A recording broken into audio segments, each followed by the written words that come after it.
Buli nga 3 omwezi gw'omukaaga abakkiriza beeyiwa ku bigwa by'abajulizi e Namugongo okujjukira obuvumu n'okwewaayo kwe baayolesa. Essaza ly'eggulu lye ligenda okukulemberamu okutendereza ku ludda lw'abakatuliki so ng'ate ku ludda lw'abakristaayo okusaba kwa kukulemberwamu obulabirizi bwa mirundi 5 okuva mu bitundu bya Buganda.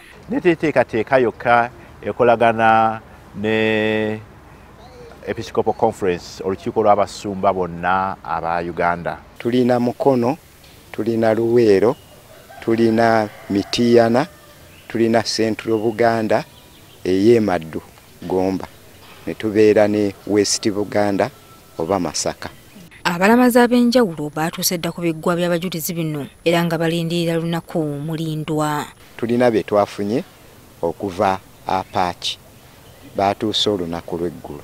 Twasobola okufuna abalamazi abasooka nga 17 nga bavudde ekibaale ne bazibwako abalala abalamazi abaava e Bushenyi. N'olwekyo obukiiko buteereddwawo ku njuyi zombi okubayamba wamu n'okwasaganya enteekateeka zonna. Tulinawo akalabirira ebyobulamu, tukalina akabalabirira ebya security, ebyobuyonjo, ebyensoma n'ebyenteekateeka ey'okusoma.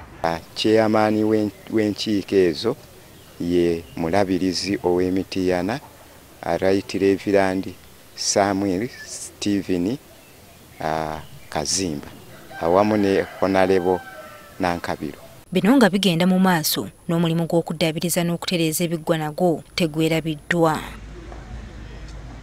We twogerera nga Namugongo ye atandise okuwuuma bw'oyingira munda mu bigwa osangayo abantu abali okutegeka n'okuyoyoota nga tulinda olunaku mulindwa olugenda okubeerawo nga Mande Sabbiiti ejja.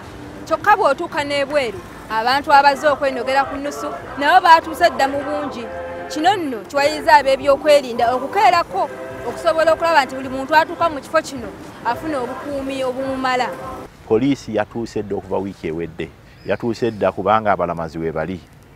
Bwe batuuka embeera yonna ekyuka. Mu ngeri y'emu ebifo bino biteereddwamu kamera okulondoola ebikolebwa byonna. Kati mu nsonda zonna ez'e Namugongo bwe kyetaagisa kamera weeziri era abakuumaddembe balaba byonna ebigenda mu maaso. Olunaku lwa 3 Juuni lusomboola abalamazi okuva mu ggwanga n'ebitundu ebirala. Joyce Nakato, NTV, Akawungeezi.